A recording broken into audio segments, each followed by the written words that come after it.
Waalaikumsalam.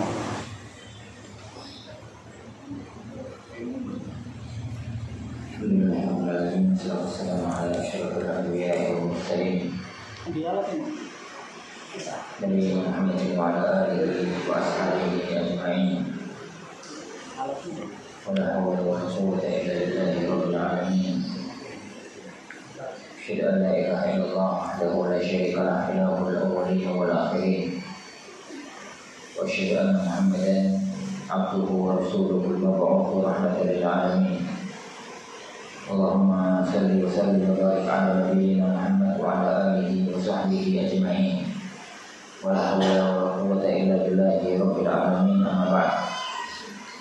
Akhwani fiddin azanillahu wa iyyakum. Alhamdulillah, kita lanjutkan kajian kita.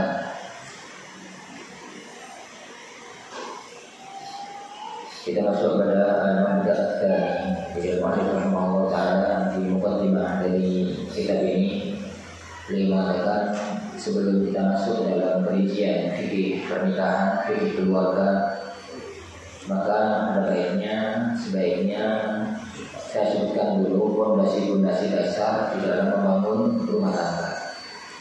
Yang pertama yang sudah kita bahas kemarin, al-mabda' al-awwal, fondasi yang pertama adalah taqwa. Bertakwa kepada Allah Subhanahu wa taala. Karena rumah tangga itu butuh ikatan batin yang kokoh dengan Allah Subhanahu wa taala, karena Allah adalah sumber pemilik kebahagiaan. Al-mabda' ats-tsani, fondasi yang kedua, al-fadlu wal ihsanu fit ta'amuli. Berbuat fadl dan ihsan dalam bermuamalah, di dalam berinteraksi dengan anggota rumah tangga. Famu'amalatun nasi fima bainahum ala darajatain. Muamalahnya orang di antara mereka itu ada dua tingkatan. Al-ula, yang pertama, adlun wa insafun wajib. Bersikap adil yang wajib. Wa huwa, maksudnya akhdul haqqi wa i'ta'ul wajib. Mengambil haknya, memberikan kewajiban, menunaikan kewajibannya. Ats-tsaniyatu, yang kedua, fadlun wa ihsan. Sikap ihsan, keutamaan dan ihsan. Wa huwa i'ta'uz zaidi, yaitu memberikan, menunaikan yang lebih dari sekedar kewajiban. Wat tasamuhu, yaitu fil huquqi, dan bersikap toleran di dalam menuntut hak. Wal 'afu 'anna lin nafsi, dan memaafkan ganjalan dalam hati. Wala yanbaghi lil insani an yansa hadhihi darajah. Maka tidak selayaknya seorang manusia itu melupakan jadi tingkatan ini, khususan ma'a man kana bainahu wa bainahu mu'amalatun aw mukhalafah, terutama antara yang dia dengannya itu ada muamalah dan ada pergaulan. Qala Allah Ta'ala, Allah Subhanahu wa taala berfirman, "Wa la tansawul fadla bainakum." Kalian itu jangan melupakan jadi keutamaan antar sesama kalian.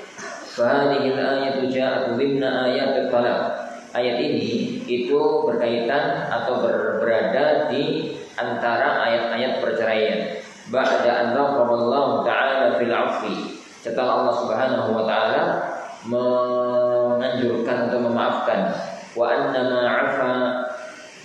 man 'afa kana aqrab littaqwa, bahwasanya yang memaafkan lebih dekat dengan ketakwaan. Likaunihi ihsanan mujiban li tatyibil nufus wal khawatir, karena itu adalah bentuk kebaikan yang berkonsekuensi bagusnya jiwa dan perasaan. Walikaunil insani la yanbaghi lahu an yuhmila nafsahu min al-ihsan wal ma'ruf, dan karena manusia tidak layak bagi dia jadi untuk menyia-nyiakan, menyepelekan pada dirinya perbuatan ihsan dan baik. Wa yansal fadl alladhi huwa a'la darajatil mu'amalah, lalu melupakan al-fadl yang itu adalah tingkatan tertinggi dalam muamalah. Allah Ta'ala yahfadhu amal ala ihsanihi bi fadlihi. Allah Subhanahu wa taala menjaga amalannya dan membalas dia dengan keutamaan dari Allah Subhanahu wa taala. Para hadirin Allah ya fondasi kedua dalam membangun rumah tangga kata beliau adalah al-fadl wal ihsan dalam ta'amul. Jadi orang itu para ikhwan dalam bermuamalah, dalam bersikap, kata beliau tadi itu ada dua kondisi, ada dua makom, ada dua tingkatan. Yang pertama tingkatan wajib al-adl, jadi tingkatan bersikap adil. Al-adl itu memberi sesuai dengan hak, menuntut sesuai dengan apa yang dia berikan. Gambaran paling enak kalau adil itu adalah dodolan, jadi jual beli, gitu ya. Barangku elek, dia layaknya dapat harga murah. Nek barang sampai nabi, jadi silakan kalau mau nuntut harga yang tinggi. Kalau saya mau dapat barang yang bagus, maka saya harus memberi yang bagus. Kalau saya jadi mendapatkan harga yang sedikit, dia layaknya memberi yang sedikit. Itu adalah itu dalam konteks jual beli. Tapi al-fadl ya akhwan, al-fadl gambarannya masih dalam jual beli, tapi ini level tinggi. Itu ini ke pasar mau beli kangkung, penjualnya itu sudah sepuh, sudah tua, kelihatan sekali kalau bukan orang yang berada. Dia mau berada kan gak keturunan kampung gitu. Ini musuh-musuh itu keturunan kampung ya orang pantas. Jadi ya bukan orang yang berada gitu. Kemudian kita tahu kalau harga kangkung itu bukan kangkung 100 ya, sebulan kira-kira. Anggaplah satu itu 500, anggaplah satu itu jadi 500. Jenengan itu tahu persis kalau harganya itu satu itu 500. Lalu dia itu kita tanya, Bu, pinten Bu kangkungnya 2.000 oleh teluna. Dan ini siji yo sewuan. 2.000 telu. Oh nggih. Bon. 2.003. Padahal aku tahu iku dinyang ngono ae. Tapi antum sekarang sedang bersikap fadl. La sedang memberi lebih dari sesuatu yang wajib kita tunaikan. Memberikan kepada orang lain lebih dari sesuatu yang mestinya kita tunaikan. Itu fadl, dan itu adalah makom yang lebih tinggi dari adil. Kalau adil itu sekedar gak dosa, kita nggak bahas makom di bawahnya ya. Kalau sudah di bawahnya adil itu namanya zulm. Kalau sudah di bawahnya adil itu namanya zulm, kezaliman. Itu gak kita bahas, sekarang bahas keluarga muslim itu zalim, gue gak dibahas. Jadi mestinya itu harus memberi, ternyata nggak mau. Mestinya hak dia itu cuma 4 gitu deh, songo misalkan begitu. Itu namanya kezaliman. Kita nggak bahas sisi kezaliman.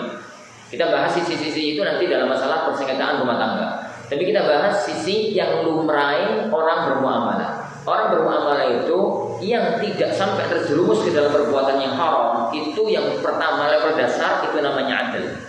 Itu namanya adil. Dia itu jadi misalkan dalam memberi nafkah kepada keluarga, memberi nafkah kepada keluarga para ikhwah, standar adil itu adalah hadis Hindun binti Utbah. Hadis Hindun binti Utbah. Hadis Hindun binti Utbah dalam Sahihain. Tatkala Rasulullah sallallahu alaihi wasallam membaiat wanita-wanita yang masuk Islam pada waktu Fathu Makkah. Kalian berbaiatlah untuk masuk Islam, tidak berbuat syirik kepada Allah dengan siapapun, dan di antaranya adalah Rasulullah mengatakan wala tasrikna, kalian jangan sampai maling. Pada waktu Rasulullah membaiat kalian jangan sampai maling, Hindun itu gak wani ngomong. Satu ringit, gue ya Rasulullah, gue gitu. Pada waktu kamu setelah masuk Islam jangan maling. Hindun terdiam. Hindun binti Utbah. Lalu dia mengatakan, ya Rasulullah, inna zawji rajulun syahih. Ya Rasulullah, bojoku itu pol. Jadi syahih itu pelit di atasnya bakhil. Jadi ini ya pokoknya pelit kuadrat. Gampang pelit kuadrat. Jadi inna zawji rajulun syahih. suamiku itu ya Rasulullah alkoholik. Suaminya siapa namanya? Abu Sufyan. Padahal Abu Sufyan itu orang kaya dan beliau itu masuk salah satu tokoh utama Quraisy, salah satu tokoh utama Mekah. Ini bukan menjelekkan sahabat ya. Ini itu cuma menyampaikan fakta kejadian. Ini Hindan mengatakan ya Rasulullah, inna zawji rajulun syahid. Ini beliau itu orangnya pelit pol, saking pelite nggak memberikan kepadaku sama anak-anakku, maksudnya anak-anakku ya anak-anak Dewi, anak-anak siapa itu Abu Sufyan sendiri, yang cukup untuk aku, yang cukup untuk aku, ma yakfihi wa waladi, tidak cukup pemberiannya, nafkahnya itu nggak cukup untuk aku dan untuk anak-anak. Illa ma akhudhu minhu wa wala ya, kecuali aku jebuk dhewe ya Rasulullah, aku doleki dompete, doleki ATM, aku doleki dompete, aku njume sendiri, dia nggak pernah tahu kalau aku ngambil uangnya. Nah yang semacam itu tuh pripun ya Rasulullah, masuk maling apa mboten? Yang semacam itu masuk maling apa mboten? Maka Rasulullah SAW mengatakan khudhi ma yakfiki wa waladaki bil ma'ruf. Jadi khudhi ma yakfiki, silahkan ambil tanpa sepengetahuan suamimu dengan dua catatan. Yang pertama, ma yakfi kafa'ah kifayah, sekedar cukup, al-ma'ruf yang standar. Sekedar cukup, mangan itu cukupnya ya warok, gak sampai kewarakan. Ngombe itu cukupnya ya hilang haus, ya. Gak sampai nek ngombe kaken, oke enak terus kaken bisa bola. Bola ada istilah. Ini semacam itu. Nah, pokoknya sekedar itu. Al-ma'ruf itu standar. Al-ma'ruf itu standar masyarakat. Lumrahe nek wong daerah sini itu nek mangan yo sego karo lawuh karo sayur ngono ya. Lawuh ya kadang-kadang tahu, kadang-kadang tempe, kadang-kadang teri, kadang-kadang cair, kadang-kadang pitik, kadang-kadang opong. Itu namanya bil ma'ruf. Maka dan makan itu kalau sehari 3 kali, kalau sehari 3 kali. Maka kalau kurang daripada standar itu namanya zulm. Kurang dari standar itu namanya kezaliman jika suaminya mampu. Kita bahas suami nggak mampu ya. Kita suaminya itu mampu. Jadi suami itu ngasih istrinya itu sedina mangan ping pisan. Zuhud apa pelit. Zuhud makan ping pisan. Makanya saya sebenarnya enak, tapi ping pisan itu tidak masalah. Itu namanya ma'ruf, tapi bukan kifayah. Ada kebalikannya, mangan ping telu, tapi sing isu engko gendilut. Sing sore itu, sing awan itu gablok. Sing sore itu pop mie. Ya baru lihat kalau mencet ujung. Itu namanya warak ya gendilut, nanti gendilut kan ya. Gendilut ya warak, terus rawut ya warak. Tapi ya untung dia mencet. Karena bukan ma'ruf. Nah, kalau ngasih makan di standar al-kifayah wal ma'ruf, kata Rasulullah tadi SAW, ma yakfiki wa waladaki, itu toh bil ma'ruf, pokoknya kifayah, pokoknya ma'ruf, itu namanya adil. Gak ditambahi, gak dikurangi, itu jenenge adil. Itu wajibnya wong lanang dan itu hake wong itu. Jadi yang laki-laki ini urusan wajib di standar itu. Istri urusan nuntut di standar itu. Istri tidak boleh nuntut lebih daripada itu, dan suami tidak wajib lebih daripada itu. Tapi rumah tangga itu nggak dibangun di atas adil. Karena kalau dibangun di atas adil itu jenenge pasar paing. Wani piro. Rumah tangga itu dibangun di atas fadl. Rumah tangga itu dibangun di atas ihsan. Meskipun wajabe iku mek nukokno mujair karo sego, yo arang-arang tukono bakso, arang-arang sate kerang opo, ya sate ayam, arang-arang Itu namanya fadl. Itu ini namanya fadl. Orang-orang mesti mangan ping 5 barang ya apa kurang.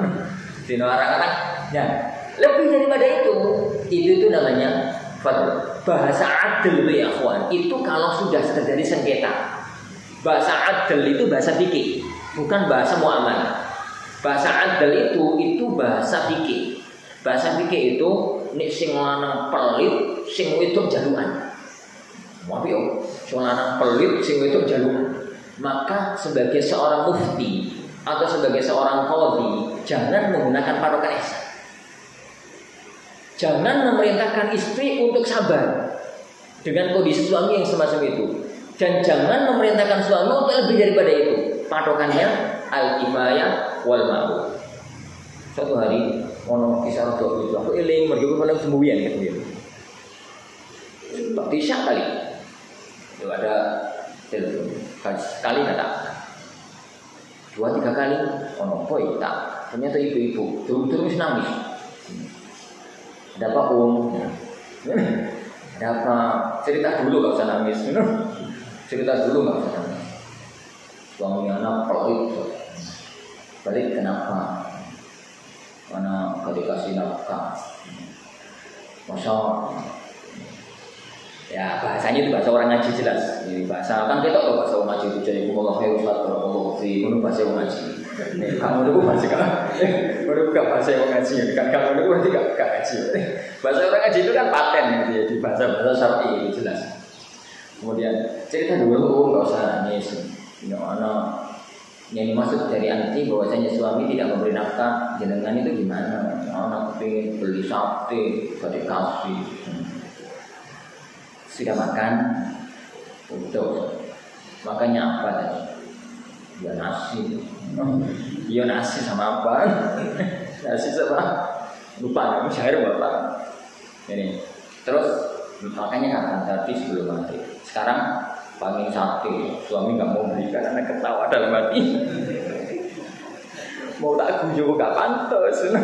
Jadi kan guyu kok kudu guyu. Semacam itu. Itu namanya muamalah bil adl. Iku sing lanang gak dosa. Yo gak api tapi kan. Gak api ya. Dosanya enggak ya, Pak. Dosanya enggak tapi enggak api. Kayaknya enggak tapi enggak. Nah, kebalikannya ya, kawan. Kebalikannya juga begitu bagi seorang istri. Tatkala nafkah itu berlebih itu kan gak urusan ya, gampang kalau masalah nafkah berlebih itu gampang. Tatkala nafkah itu pas-pasan. Jadi tatkala nafkah itu jadi pas-pasan. Kemudian isoi tuku ndok satu. Tuku ndok itu satu atau tuku mujair berapa gitu. Al-adlu itu ya ngasih nafkah, ngasih makanan kepada suami sesuai dengan nafkahnya. Sesuai dengan jadi nafkah. Ya nafkah titik ya itu kono ndase pindah to, ndase pindah. Ngono. Kono tak iki buntute. Kono tak iki ambek wedhus. Kono tak iki oleh dagingnya. Misalkan begitu, itu adil ya. Itu adil. Tapi sikap fadl tatkala kondisi ekonomi sedang nggak normal, sedang susah, bagaimana caranya jadi suasana rumah tangga tetap normal meskipun dia sedikit ngalah. Itu namanya adalah rumah tangga itu dibangun di atas model wise, bukan dibangun di atas adil. Adil itu sudah bahasa fikih. Makanya untuk kalau baca kitab-kitab fikih di kitab nafaqah itu nggak usah diterapkan. Kalau baca kitab-kitab fikih ya, kitab-kitab fikih mau kitab fikih yang kecil mau kitab fikih yang gede, jadi di bab nafaqah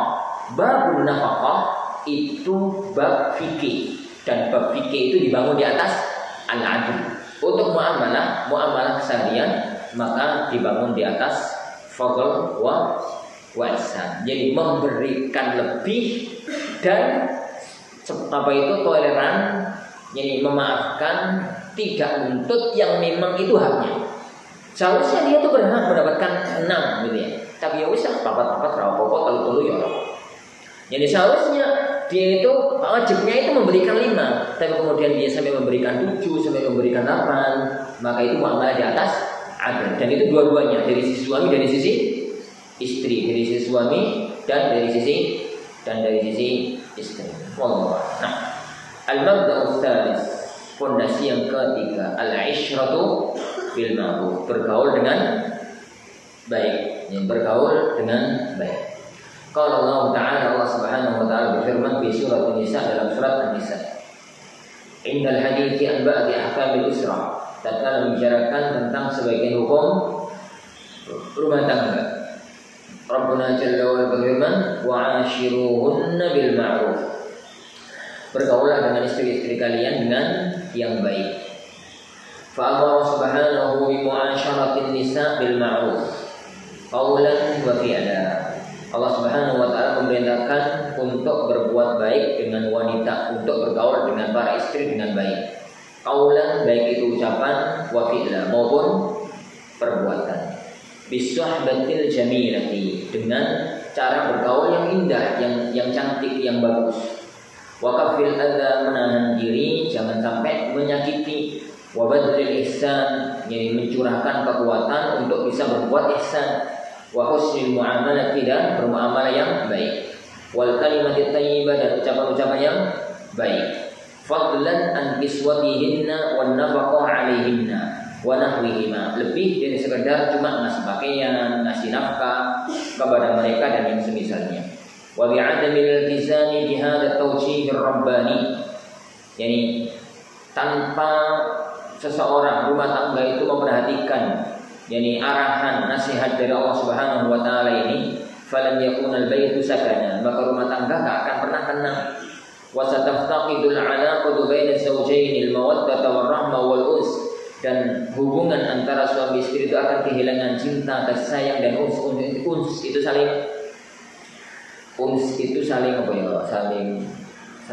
Saling cocok. Jadi manusia itu dalam bahasa Arab kan namanya al-insan. Ini namanya insan.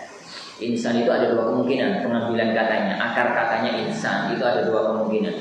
Sumiyal insan insanan, manusia itu dinamakan dengan insan. Insan itu dinamakan dengan insan. Kenapa? Ada dua kemungkinan. Linisyanihi au liunsihi. Linisyanihi karena memang manusia itu tabiat dasarnya itu lupa. Itu sing kondang di Indonesia. Yani al-insan mahalul khata' wan nisyan. Ngono ya, jadi Pak Guru. Jadi manusia itu tempatnya salah, tempatnya lupa. Itu sing kondang di Indonesia. Padahal yang kondang di kalangan para ulama itu bukan itu.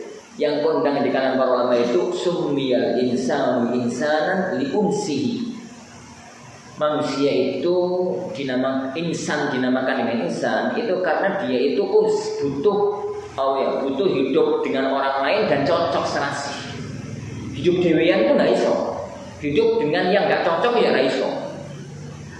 Jadi lihat Nabi Allah Adam alaihissalatu wassalam. Nabi Adam itu Allah ciptakan bahan dasarnya itu bahan dasar bumi dari tanah. Tapi Allah ciptakan di surga.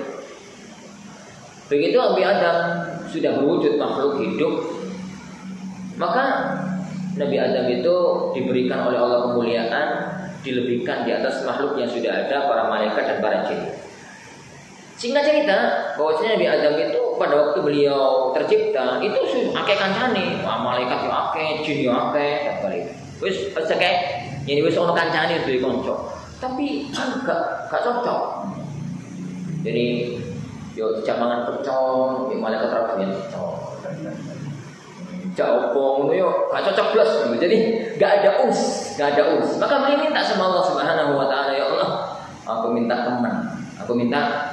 Tapi Allah Subhanahu wa taala Nabi Adam dituruti yani fa amatahu imatatan, dan sebagai riwayat yang lain Allah menjadikan dia itu fa ana mahu naumatan, ditidurkan. Nabi Adam itu dijadikan oleh Allah, Nabi Adam itu dijadikan oleh Allah Subhanahu wa taala tidur. Padahal di surga itu mau tidur ya. Surga itu tempat kenikmatan, tidur kan gak semua merasakan kenikmatan. Berarti itu ngiler bareng.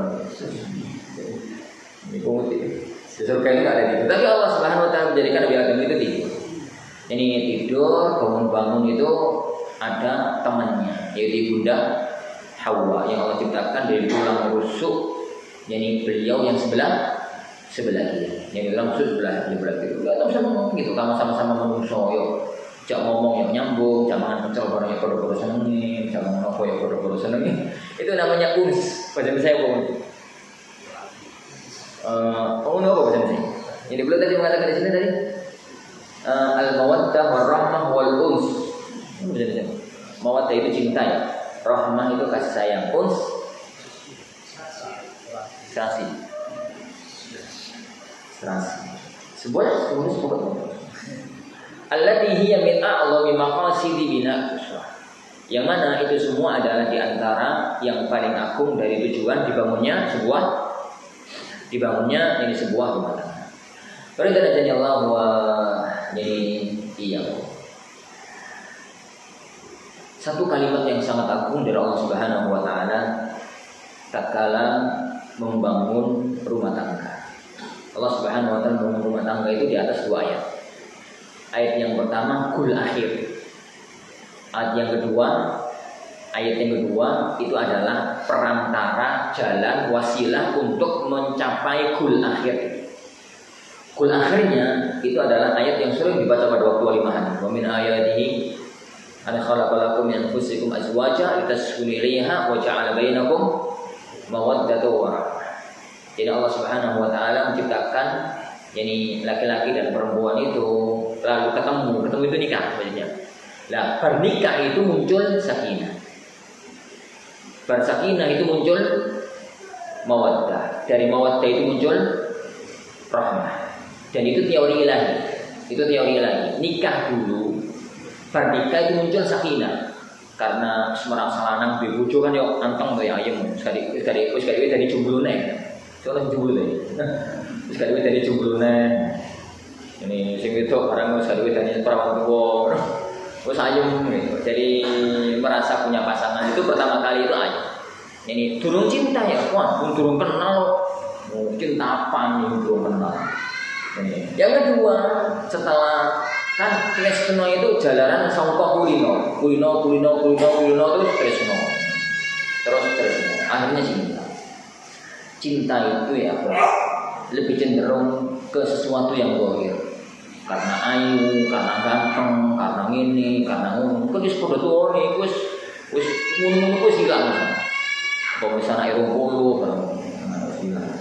muncul saling rahmat, kasih sayang antar sama. Itu teori ilahi. Jangan dibalik. Jangan dibalik. Dibalik itu apa? Dibalik itu teori pacaran. Cinta baru nikah. Wong teori ilahi itu nikah baru cinta. Nikah sih baru cinta.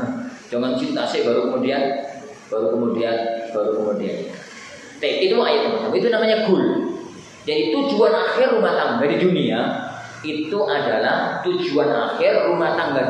adalah sakinah, mawaddah, kita belum bahas tujuan akhir akhirat ya. Kalau kita bahas tujuan akhir akhirat adalah alladzina amanu wattaba'athum dzurriyyatuhum biiman alhaqna bihim dzurriyyatahum. Wong sing iman, keluarga melo iman, maka nanti kami kumpulkan mereka semuanya di surga. Itu tujuan akhir akhirat. Lah, tujuan dunia itu keluarga itu sakinah, mawaddah, warahmah. Lalu ayat yang kedua, Allah Subhanahu wa taala menuntun jalan menuju ke sana.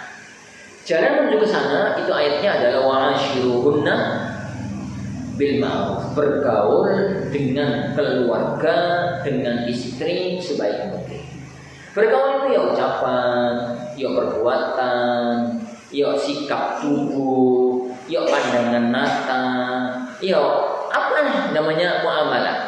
Namanya itu pergaulan. Ngomong itu ya sing nentrem ati. Jadi nyawang itu ya sing benak.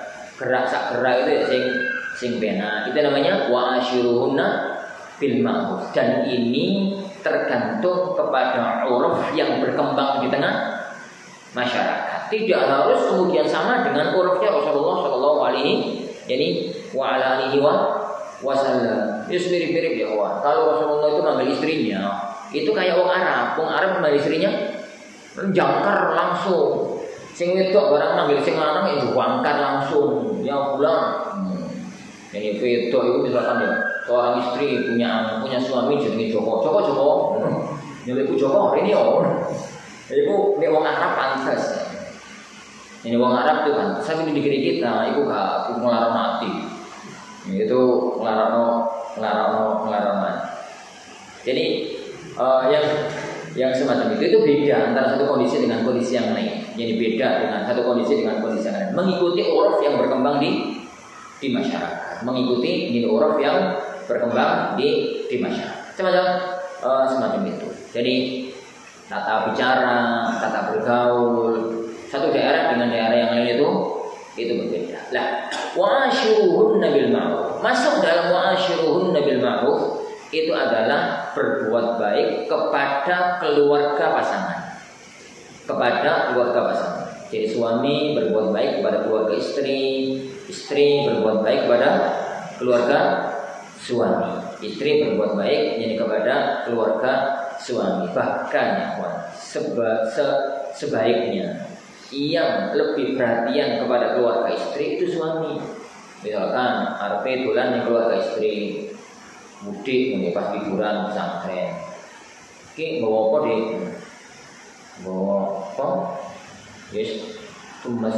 Itu tumbas bobolan 5 kerupuk mentah, telur kerupuk matang, 23 ganjil men. Dari kerupuk matang 10. Oh ya, terus tumbas soko. Kalau bisa suami dulu tuku 5 beneran, politik. Dia duit lagi maksudku. Ini gak duit gak urusan kita bahkan gak duit ya. Kita gak bahas gak punya uang. Kita bahas sekarang itu kondisi ekonomi. Oh enggak. Maka jangan beli 5 ya. Karena begitu di samping itu 5 tapi tambah orang mas. Mati ini tapi laku tambah orang itu hati ini. Tapi gak ngomong. 5 ya tukokno 50 ya kan. Kanggo apa? Tukokno 8 lah, tukokno 8, tukokno 7. Yang pesannya 10 ya tukokno 12, tukokno 14. Ini semacam itu. Sehingga ada nuansa berbalik. Al-jazaa min jinsil amal. Kalau istri antum itu merasa antum itu menghormati, memuliakan keluarganya, secara otomatis kebalikannya dia akan memuliakan keluarga. Ini jadi masalah itu kan rumah tangga. Tapi kalau tikus kan kucing, jadi sebuah. Jadi gak ada muasyarah bil ma'ruf, gak ada pergaulan yang keluarga itu dibangun di atas adil, gitu ya. Tidak dibangun di atas Sehingga kalau muasyarah bil ma'ruf itu muncul, maka yang muncul adalah munculnya sakinah, mawaddah, wa al-mabda'ur rabi'. Yang keempat, as-sabru wa tahammul. Sabar dan tahammul itu sabar, buat. Jadi menanggung beban yang gak enak yang dia rasakan dari pasangannya. Fa'ala zawjihi yasbiran ala zawjihi. Seorang suami harus sabar menghadapi istrinya. Wa alla yusari'a ila inha'il 'alaqati bainahuma bi mujarradi, dan tidak cepat-cepat menghentikan hubungan antara keduanya bi mujarradi an yara minha syai'an yakrahuhu, dengan sekadar melihat dari istrinya sesuatu yang tidak dia senangi. Allah Ta'ala yaqul, karena Allah berfirman, yani fa in karihumuhunna, meskipun jika kalian itu membenci mereka, kalian wahai para suami membenci mereka para istri, fa asa an takrahu syai'an wa yaj'alallahu fihi khairan katsira, maka barangkali kamu itu membenci sesuatu padahal Allah menjadikan itu kebaikan yang sangat banyak. Fa bayyana subhanahu, Allah Subhanahu wa ta'ala menjelaskan annahu 'ala al-azwaj, bagi para suami an yumsiku zawjatihim ma'al karahati lahunna, hendaknya tetap berusaha mempertahankan rumah tangga mereka meskipun ada nuansa benci. Fa inna fi dzalika khairan katsira, karena itu terdapat kebaikan yang sangat banyak. Fa fihi imtithalu amrillah, karena dengan itu dia menjalankan perintah Allah.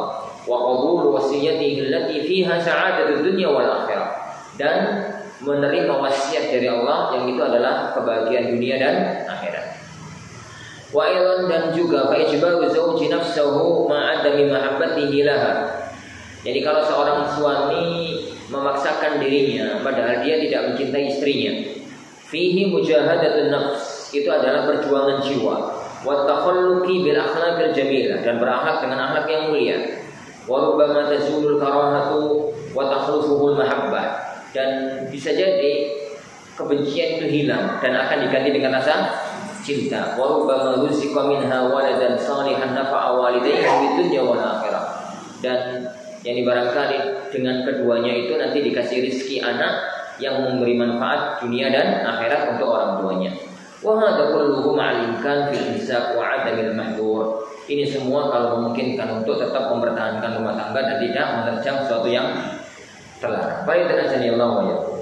Setelah memaksimalkan usaha ya, berusaha membangun rumah tangga itu di atas takwa, berusaha untuk bersikap itu sudah sebagus mungkin muasyarah bil ma'ruf, berusaha untuk membangun rumah tangga itu di atas fadl la adl, di atas fadl bukan di atas adl, di atas keutamaan bukan di atas keadilan. Manusia tetap manusia, dia tidak ada yang sempurna. Kalau antum itu mimpi rumah tangga itu mau berumah tangga asalkan nggak pernah ada masalah, mati yo dhisik. Ini kenapa? Yo mati yo dhisik, engko di surga wae kae. Di surga kan kono masalah. Kenapa? Karena orang sebelum masuk surga Allah menghilangkan penyakit hati. Hatinya itu dibersihkan oleh Allah Subhanahu wa taala. Wa naza'na ma fi qulubihim min ghil, dan kami cabut yang ada dalam hati mereka dari ghil. Ghil itu perasaan jengkel, perasaan senang, perasaan marah, perasaan iri, perasaan dengki, perasaan ini, perasaan itu. Itu Allah hilangkan. Masuk surga enggak punya bahan untuk berbuat jelek, akhirnya enggak ada kejelekan. Sedangkan di dunia satu-satunya manusia yang bahan dasar berbuat jelek itu sudah Allah cabut, hanya Rasulullah SAW. Selain itu ya tetap ada bahan dasar kejelekan. Jadi manusia itu ya semacam itu, semaksimal mungkin ya nggak mungkin, semaksimal mungkin itu tetap nggak bisa, tetap akan ada prahara, tetap akan ada masalah, tetap akan ada persengketaan rumah tangga. Maka salah satu di antara pondasinya adalah as-sabru wa tahammul. Pertama ya kawan, mulai dari pondasi dasar. Jangan membayangkan terlalu tinggi untuk pasangan antum. Sadari aja ya akhi, pasangan antum itu, istri antum itu bukan bidadari. Dia itu manusia yang tercipta dari tulang rusuk yang bengkok. Tulang rusuk itu wis kaku, bengkok, belepotan darah, cekelane kotor. Iki apa lho Pak? Sudah ya. Iki asli bahan bakune antirit.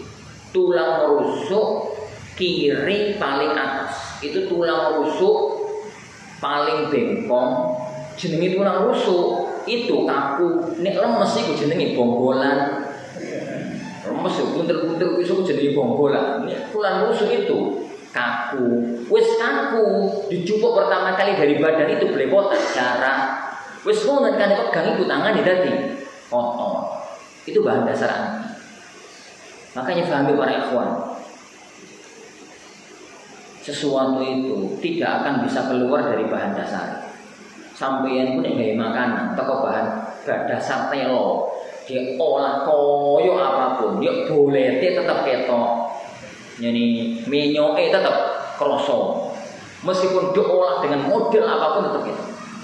Nek bahan dasarnya kentang, yo kroso kentangi, yani kroso kentang. Jadi semacam apa? Makanya kan kalau di Eropa gitu ya ada vegetarian itu. orang-orang vegetarian itu kan masuk rumah makan khusus vegetarian ini cikangi ayam tapi toko sayur tetap rasa sayur meskipun gambari bentuknya ini ayam bentuknya apa tetap rasa sayur karena tidak bisa keluar dari bahan dasar. Dan antum ya kawan yang laki-laki berbuat di itu antum itu terbuat dari tanah yang dijadikan oleh Allah Subhanahu wa taala untuk bahan dasar kaum laki-laki itu kan tanah dari semua unsur. Ono sing merah, ono sing hijau, ono tanah hijau. Tanah ireng, ono tanah kuning, ono tanah alot, ono tanah gembur. Oleh Allah Subhanahu wa taala dicampur dengan apa? Dengan air. Akhirnya jadi tin. Makanya dalam bahasa Al-Qur'an itu kadang-kadang turab, kadang-kadang tin. Turab itu air. Selanjutnya tin itu kan dicampur dengan air. Kemudian Allah Subhanahu wa taala didiamkan dalam waktu yang lama. Jadi bacem gitu. Jadi tanah dicampur air dalam waktu yang lama itu kan gosok ireng toh. Ini rata-rata gosok, rata-rata ireng gak enak menabuni. Jadi untuk mau anak rata gak enak barang. Sama Allah Subhanahu wa taala, tin itu kemudian dibentuk menjadi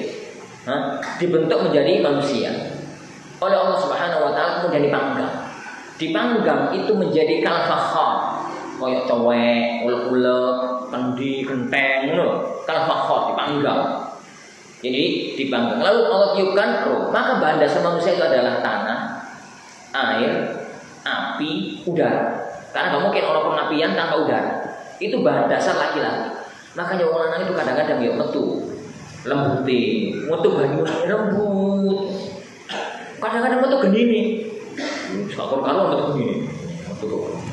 Kadang-kadang metu lemai. Ini pas lemah Blitar, Tulungagung sing gembur-gembur yo api. Ini ketemu nang golokan yo pol brogalan gak karuan. Makanya laki-laki itu kadang-kadang dan nggak bisa keluar dari bahan dasar itu ya. Nggak bisa keluar dari bahan dasar itu. Maka fahami ya akhi, istri antum bukan bidadari. Fahami ya ukhti, suami anti bukan malaikat. Kita itu sama-sama manusia yang nggak mungkin lepas dari kesalahan. Semaksimal mungkin orang itu berbuat, tetap nggak bisa lepas dari kesalahan. Manusia yang sempurna.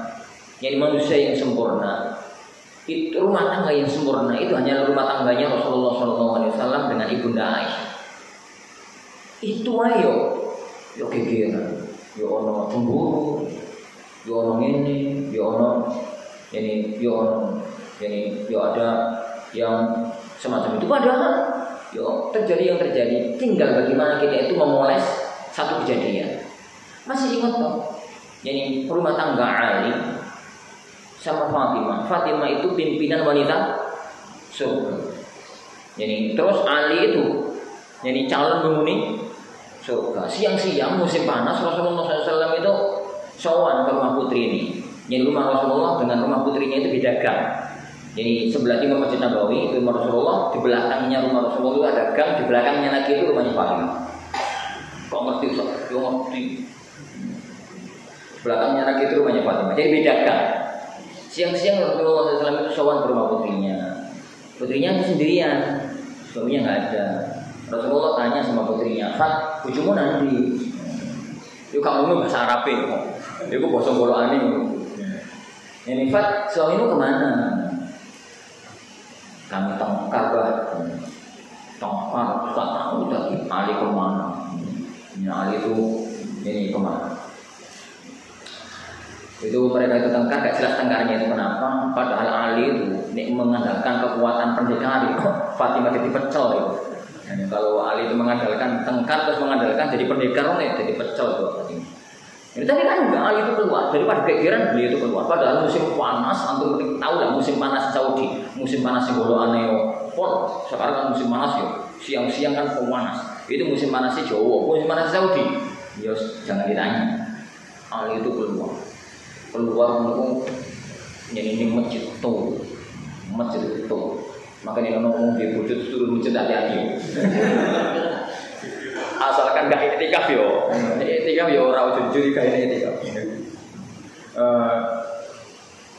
ini tidur di masjid cari sama Rasulullah SAW begitu ketemu dibangunkan karena tubuhnya itu belepotan dengan debu. Belepotan dengan debu. Ingat di musim panas itu di Saudi itu adalah gandengannya angin yang kencang.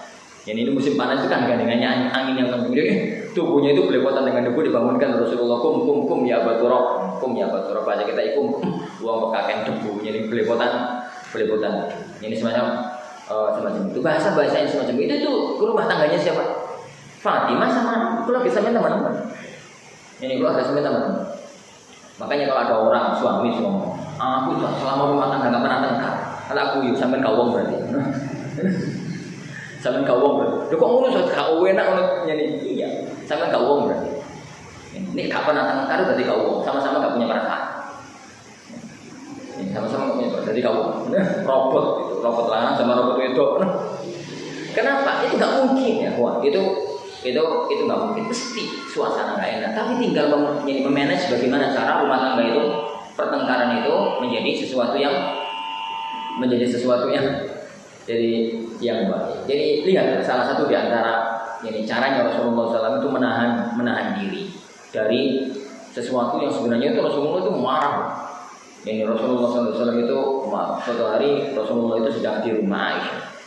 Hadis ini dalam Bukhari. Pada hari Rasulullah SAW sedang di rumah Aisyah. Ya sedang ada tamu beberapa pembesar. Karena beberapa urusan sehingga dibicarakan di rumah. Karena bicarakan masjid kan banyak orang nimbrung sembarangan. Jadi ada urusan khusus itu dibawa ke rumah untuk bicarakan khusus kan nggak bisa sembarangan. Kalau di dalam masjid kan semua orang bisa nimbrung, bisa datangnya gitu. Pada waktu tengah-tengah pembicaraan tiba-tiba pintu rumah itu diketok, ada tamu. Aisyah keluar dengan pakaian syariah, keluar gitu ya. Dibuka ternyata ada mbak-mbak itu utusan dari sebagai riwayat itu utusan dari Ummu Salamah, sebagai riwayat itu utusan dari Zainab. Yang paling bawah itu utusan dari Zainab. Ini karena Aisyah sama Zainab itu saingan ketat. Itu kan sama-sama wanita, yani istri Rasulullah yang terkenal cantik itu 3. Aisyah, Safiyah sama Zainab. Jadi utusan dari Zainab. Jadi ngantar makanan. Diwadahi kos'ah di zaman itu terbuat dari tanah. Saya kira cowok wadai piring tapi rada gede. Jadi zaman itu kan orang milami, orang plastik, orang apa. Jadi dari kos'ah itu ya bahannya itu tanah. Saya kira cowok kira-kira itu cowok. Ada makanan gitu, gak jelas makanannya apa, mungkin kurma. Jadi ditanya sama Aisyah, Mbak, dari mana Mbak? Makanan ini dari mana? Saking Zainab, begitu dengar kata-kata Zainab, Aisyah tuh kepokatan piring ini kewanting. Ini wanting di hadapan Rasulullah SAW dan semua tamu. Nah itu sampai orang perang Bharatayuda itu. Orang tamu udah bujuni banting piring ngarepe tamu ya. Rasulullah SAW itu kejadian ini dahsyat itu berdiri. Kemudian beliau mengumpulkan makanan yang terserat. Yang berarti kan bisa dikumpulkan nih kan roti ya berarti kurma. Ya masa di bakso kan tak mungkin kumpul. Soto. Mungkin kalau nggak kurma ya roti, khubz dikumpulkan. Lalu diserahkan kepada para sahabat. Lalu piringnya itu dikumpulkan. Lalu mengatakan Aisyah, piring yang pecah bawa masuk. Ambilkan piring yang utuh, bawa keluar. Aisyah masuk. Rasulullah SAW kemudian ke para sahabatnya mempersilahkan makanan tadi, mengatakan silahkan dimakan. Sudah nggak ada masalah. Laqad gharat ummukum. Ibu kalian sedang cemburu, subhanallah. Ibu kalian sedang dilanda cemburu, subhanallah. Ini semacam itu. Anda tidak mimpi ya, bisa seberhasil Rasulullah SAW. Tapi itu fragmen sejarah. Bahwasanya istri Rasulullah banting piring. Ini istri ini sampai banting apa? Ini banting meja ya, masih lumrah. Tapi udah ditiru ya, ya ukti ojo. Ini Mas, aku susu banting piring, ojo seneni. Loro kabeh. Ini dalile wong lanang. Dalile wong itu ada ini. Dalile wong itu lain. Dalile wong itu lain. Kita bahas tentang apa? Dalile wong itu sudah jam 5. Ini kalau semacam dan cerita-cerita semacam itu ya Allah. Itu banyak terjadi di zaman Rasulullah SAW. Intinya ya sabar. Suami sabar dengan istrinya, istri sabar dengan apa? suaminya, sabar dengan suaminya. Mencari sosok ideal itu nggak mungkin. Dan semakin kita itu membayangkan semakin ideal, semakin sering bermasalah dalam rumah tangga. Semakin kita itu membayangkan ideal, dia kan ustaz, dia ngomong dengan seorang istri, ustaz, ini dia suami anak itu kan seorang ustaz terkenal, tapi kok gitu, ustaz? Iya, ustaz itu pas ceramah, pas di rumah itu bojo. Ustaz itu pas ceramah, pas di rumah ya bojo. Kita mengambilkan itu, ustaz. Istri anak itu kan lulusan pesantren, ustazah, cadangan, itu penampilan dohiri. Ini begitu di rumah jadi bojo doain. Jadi sama-sama punya masalah. Yang bisa dilakukan adalah sabar. Kabarnya gini, kalau orang itu membayangkan istrinya itu nilainya 95, akhlaknya 95, maka ternyata yang kita dapatkan itu 90, itu masalah. Orang ternyata kok bisa 60. Maka bayangkan ini 95. Tapi kan kita bayangkan ya istri anak itu 65 kok sapi. Ternyata istri nilainya 80 itu sopan, syukur. Jadi kenapa? Bayangan nih 65 dapatnya 80. Tapi kalau bayangannya 95 dapatnya 90 itu nolong. Itu nolong. Lah, tinggal bagaimana kita itu membayangkan dalam kondisi sebuah rumah tangga. Orang soal sebenarnya yang kita pelajari, mukadimahnya masih satu lagi belum selesai. Yang insya Allah kita lanjutkan pertemuan yang akan datang di Ibnu Rabbina tabaraka wa ta'ala. Kita akhiri. Subhanallah wa bihamdihi, asyhadu an la ilaha illa anta, astaghfiruka wa atubu ilaik. Sallallahu alaihi wasallam wa baraka ala